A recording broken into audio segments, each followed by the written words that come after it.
liderança do país e lidera as pesquisas para presidente da República.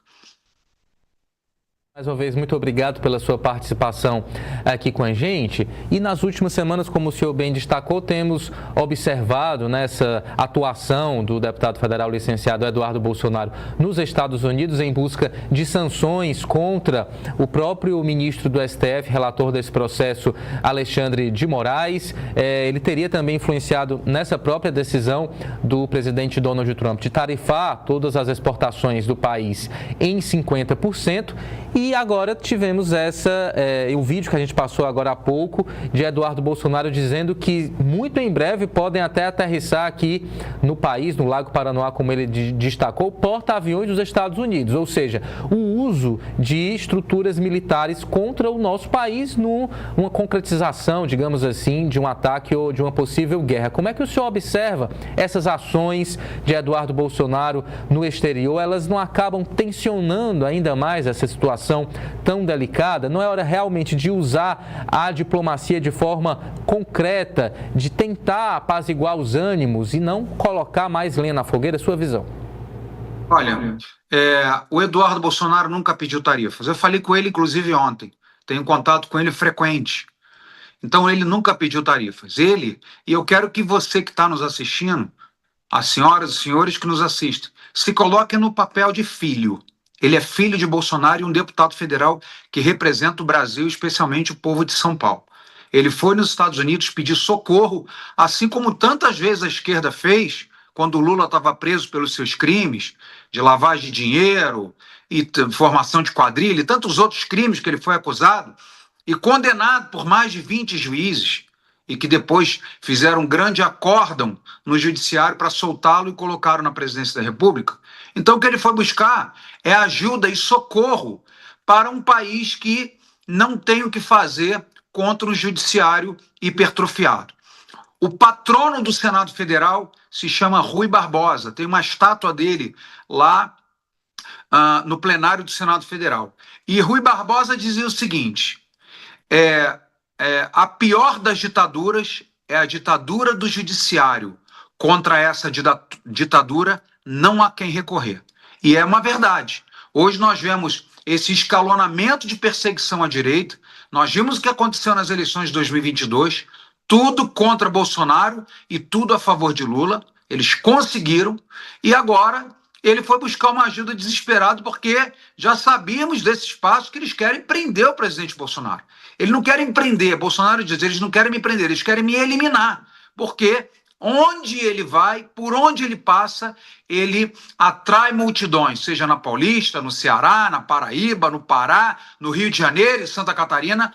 Onde o presidente Bolsonaro vai, ele é uma liderança. Enquanto os que se dizem defensores da democracia, eu os atrevo a darem uma volta na Avenida Paulista, ou na Avenida Nossa Senhora de Copacabana, ou passar lá na minha cidade, Itajaí, na Beira Rio. Não andam. Eles são prisioneiros dos castelos dele. Eles têm que andar de palácio em palácio, do palácio para casa, com 20, 30 seguranças, escolta armada, carro blindado, não podem sair à rua para comer uma pizza, comprar um pão, como todos nós podemos.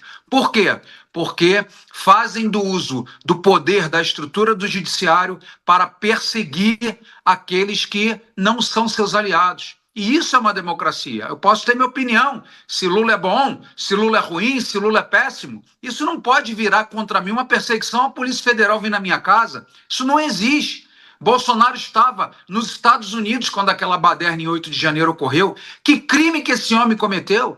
Então, o Eduardo nunca pediu tarifaço de Trump, e Trump, na campanha eleitoral, se vocês pegarem, o site ainda está no ar, que eu consultei recentemente. As 20 metas de Trump eram países cujas eleições não são limpas, não são transparentes, cujo não há transição do poder natural, serão preteridos de acessar o mercado americano. Está lá nas metas, nas promessas de campanha de Donald Trump, e ele está exatamente preterindo o Brasil, entendendo que o Brasil hoje é um regime, palavras dele, é um regime como hoje é a Venezuela, como é Cuba, como é a Coreia do Norte, como é a Rússia, que, aliás, olha que coincidência, são todos aliados e amigos de Luiz Inácio Lula da Silva. Para vocês terem ideia, esses dias o vice-presidente Geraldo Alckmin estava ao lado de terroristas, que inclusive foram mortos, né, numa viagem internacional. Então essa é a amizade de Lula. E eles estão fazendo de tudo, usando o aparato, o poder, para perseguir o presidente Bolsonaro. Eduardo Bolsonaro nunca pediu tarifaço, e os tarifaços estavam previstos no plano de governo de Trump para os países que eles não consideram uma democracia saudável, e hoje ele não considera o Brasil uma democracia saudável.